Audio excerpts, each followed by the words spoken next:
Today we're going to talk about failure is not an option.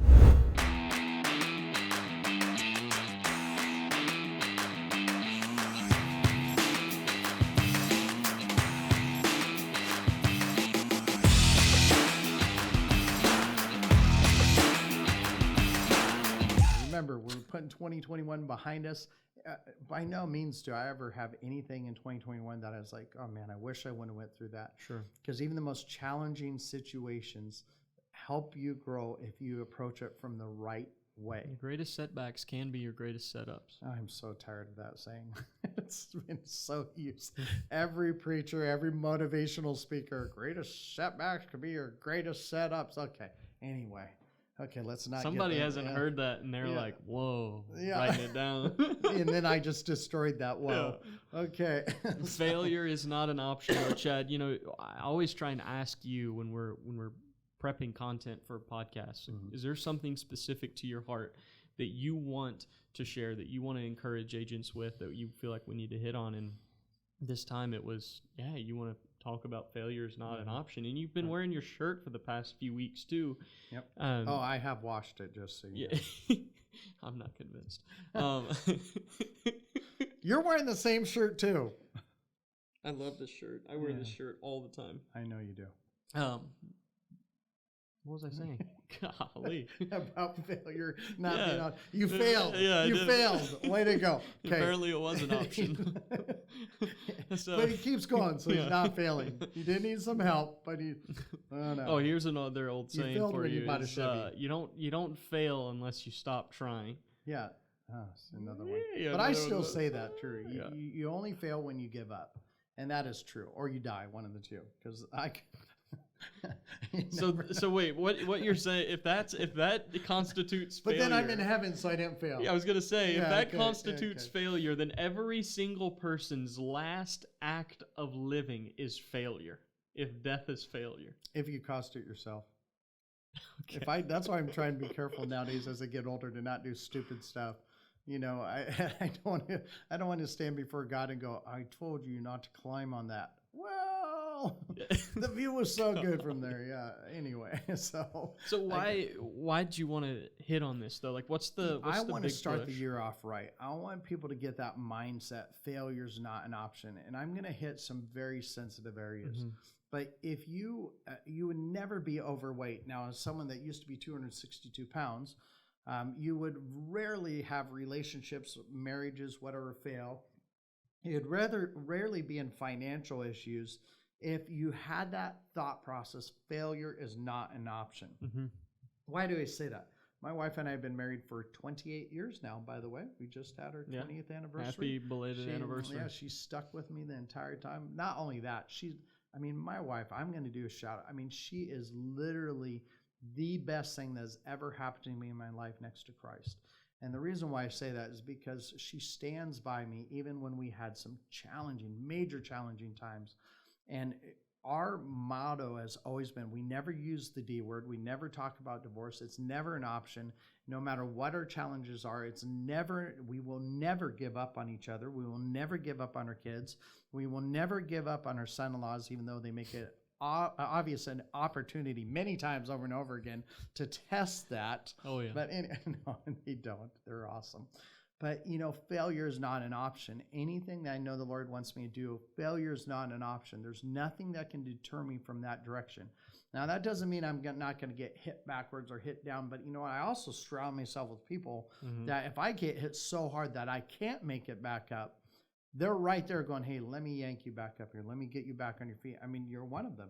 I mean, Grant's one of them, my other son-in-law, my kids, my wife. I have friends. I mean, they know me, and sometimes they'll just go, whoa. I mean, I just had my executive VP, Josh, come in, and he goes, you know what? You need to rest. You need to relax. And you know what's crazy, though? So that happened about a month or two ago, and he goes, you need to rest and relax. And then I think you at the same time said something like the guy that got away for 3 days or something. Oh, yeah. Yeah. And so I didn't tell you this. So I go to HEB, which is our grocery store here. Oh, if you don't have one, it's you're missing the Lord's grocery store. But so I'm helping him try and bag, and I cannot get the bag open. And he goes, I said, I'm sorry, this bag's giving me a hard time. And he goes, maybe the bag's telling you need to rest. The guy at the HEB? The guy at the checker guy. Wow. So I got Josh that came in the morning, then you said it later, and then the grocery guy tells me maybe the bag's telling you need to rest. And maybe after he hears it, half a dozen more times, he'll actually start to take it seriously. I'll rest when I die. Yeah. And on vacation. I do. Well, I don't even know. No, we don't rest on vacation usually. That's what, Mexico's not one of our favorite places to go by any means. But I love Mexico from the standpoint of I'm not a resort person that stays at the resort. Yeah, you like to go. But when you go to Mexico, there's not a lot to see outside of Mexico. Once you've seen one of those pyramids, you've seen them all. All the same thing. Maybe we'll do a couple things here and there, but we usually stay at the resort. And I'm sitting around all day, and I'm going, okay, I kind of get this, but I go into that vacation with that expectation. So that's what I'm going to do. That way you can't say, well, you failed because you rested. Wait a second, that didn't come out right. It's funny. Elon Musk, he talks about that idea, the rest, and it is amazing how much being rested will catalyze success. So I think it actually ties in very well with the topic today about failure is not an option. But Elon Musk was asked, okay, so you're working 16 hours a day? And he's like, yeah, 7 days a week. Yeah, pretty much. And they go, so when do you sleep? And I want to say that he sleeps for 6 hours. I think he said 6 hours. But they ask him, so you're working for 16, you sleep for 6, that's already to 22 hours. You've only got 2 other hours. They're like, how are you doing both the work and even that much sleep? And he goes, well, I tried to sleep less. He said, but what I noticed was that overall productivity actually went down. Yeah. See, productivity is not just the amount of time that's spent, it's the efficiency with which you work. Yep. And so his productivity went down, even though he had more time to actually work. Mine does that the other way decreased. too, though. So my magic number is probably 6, maybe 7 hours. I mean, that's my magic. But if I sleep more than 7 hours, my productivity will go down as well because I feel too groggy that day. So, when I approach every day and how do you get set in that mindset where failure is not an option? It's really simple. Live for more than yourself. Yeah. My day revolves around trying to help people be better than what they were. If I interact with them or contact them, I want them better than what they've ever been. And so every day I get up, it's like, well, how does a nursing mom get up at 2 a.m. in the morning, 4 a.m. in the morning, 6 a.m. in the morning? Oh, by the way, they didn't go to bed till midnight and they had to take care of all that. How do they get up? Because they know if they don't, that baby's dead. If you're a nursing mom, if you're a husband and your wife's not nursing that bottle, well, then get your butt up and feed the baby. I mean, as someone that fortunately my wife nursed all 4 kids and I didn't have to do that, I can easily say that. You couldn't do anything more than pacify. You know what, though? I do remember, though, there were times where I could tell my wife was exhausted and I did get up with her just to sit with her. Yeah. Or she is incredibly frustrated. She'd start crying because she's so exhausted, which I totally get. I mean, if I could go back now when my babies were little, I would absolutely change so many things because I had no clue and I didn't understand how much of a drain and how hard it is for a stay-at-home mom to be a stay-at-home mom. I didn't take that. But in her mindset, failure is not an option. Why? If I don't feed that baby and take care of that baby's dead. Yeah. And so I look at that every day I get up. There's people in my life that I come in contact with that I need to be very intentional and direct with, including my wife and my kids. They come as top priority. And of course, I've got to make sure I am getting better and better. That I talk about this all the time, how I have these subscriptions I pay for, that I subscribe to, that I learn from. Why? Because I need to learn from people that are better than me in areas that I'm not, and then I can also help other people get there as well. So the key to failure is not an option is always living for more than yourself. Yeah, that's so good. You hit a few things in there that jogged a memory of an idea, and it's all about motivation and discipline. If you can operate with motivation, you're going to do a better job. But it'd be naive to think that motivation is always going to be there. Yeah. And that's where discipline kicks in. Correct. And if you don't have discipline, failure does start to seem like an option. Yep. you start to kind of imagine, well, what would it be like if I actually didn't do this? And you mentally start coming into alignment with the failure because discipline hasn't taken over yet. So and it's obviously better to operate from motivation. It's just a better flow of energy. It works better if you can be motivated. But we know that it's not always there. And when motivation leaves, discipline has to kick in. That's why when I go into an appointment, and if it's a very challenging appointment, it doesn't go the way I wanted it to, or things just went bad, my next appointment, I go in there totally refreshed, ready to go, giving it my all. Why? Because it doesn't matter what happened before. It matters what's happening now. And that person right in front of me now deserves my undivided attention to help them be better than what they were before I walked in. Yep. That's so good. And if you approach that with relationships, with your business, with whatever it is, you are always going to come out ahead. Because I'll tell you what, if I was just relying on me sometimes to be motivated by myself, there's sometimes I would not be moving. I'd just be going, you know what? I think like the other day, remember the other day is anything yesterday or the past 15 years. So that's the other day. But I came home after work and I fell asleep on the couch. Now, anybody that knows me falling asleep on the couch, I'm probably sick if I'm going to fall asleep because it's so rare. So I wake up, my wife's gone, my son's gone. I'm like, what the heck's going on? I'm like, did I sleep all the way through? Or what? Because I've never done that. Raptured. They got raptured. I didn't think that because the food was still on. Chad got left behind.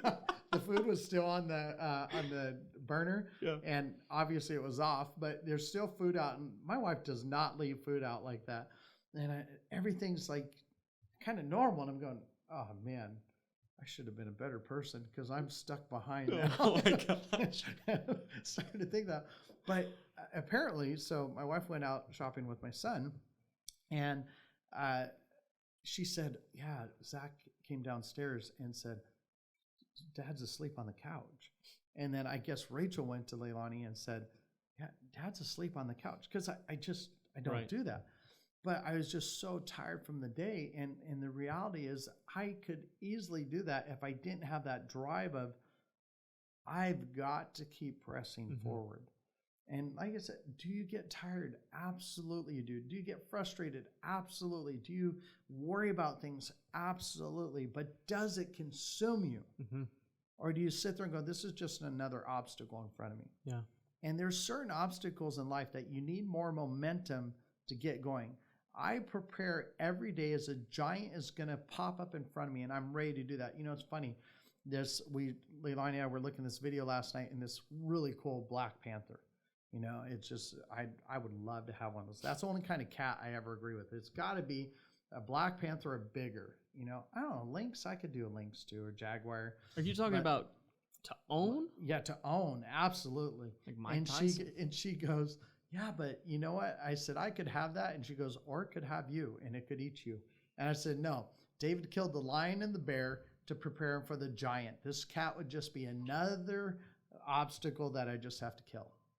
Yeah. Well, there you go. But yeah, go ahead. Well, I was just going to say, I think one of the keys to this, to success in anything, and this goes over into all areas of life, is being present. So my dad used to tell me all the time, Caleb, if it's worth doing, it's worth doing right. Agreed. So you can't do something right if mentally and emotionally you're not invested into that at the time you're doing it.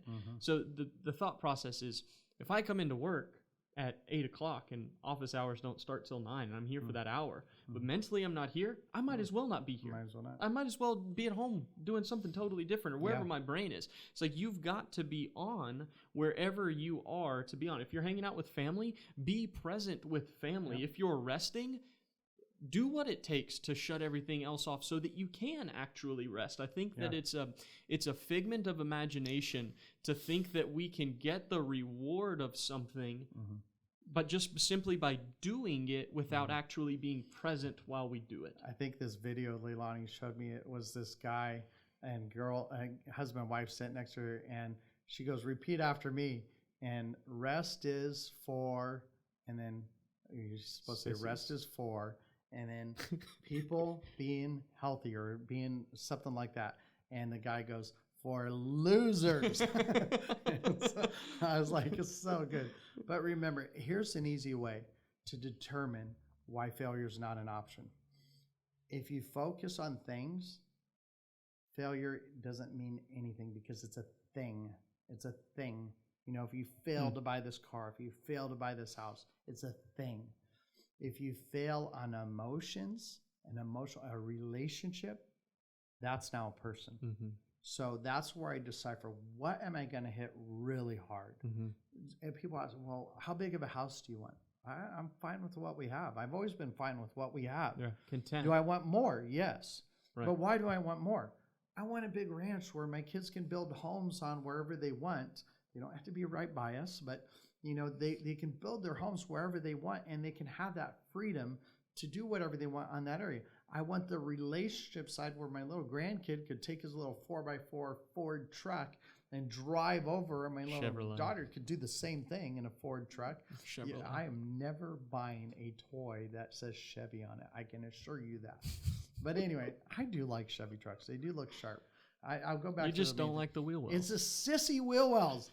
It's like these big old. Okay, it's like the muscle-bound dude with chicken legs. Yeah, that's really what it is. A Chevy is a muscle-bound dude with chicken legs. That's what it is.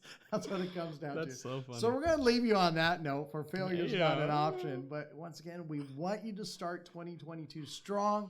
Knock it out of the park. Kill it. Make it your best year ever. Not just numerically, relationally, make it your best year ever. And I want to open myself up in my time, my schedule, to have conversation. So I do business strategy sessions with agents like you. They're not a part of the FMO. They're not a part of the academy. And just strategize and talk through. We're starting a new year. Okay, I've done this for dozens and dozens and dozens of agents. It's not that hard. It might be over hundreds now. It probably is. Yeah. I've been mentored by this guy. Yep. So to be able to actually have a conversation with you, stable, which is amazing. Well, I put on a good show. And the medicine helps too.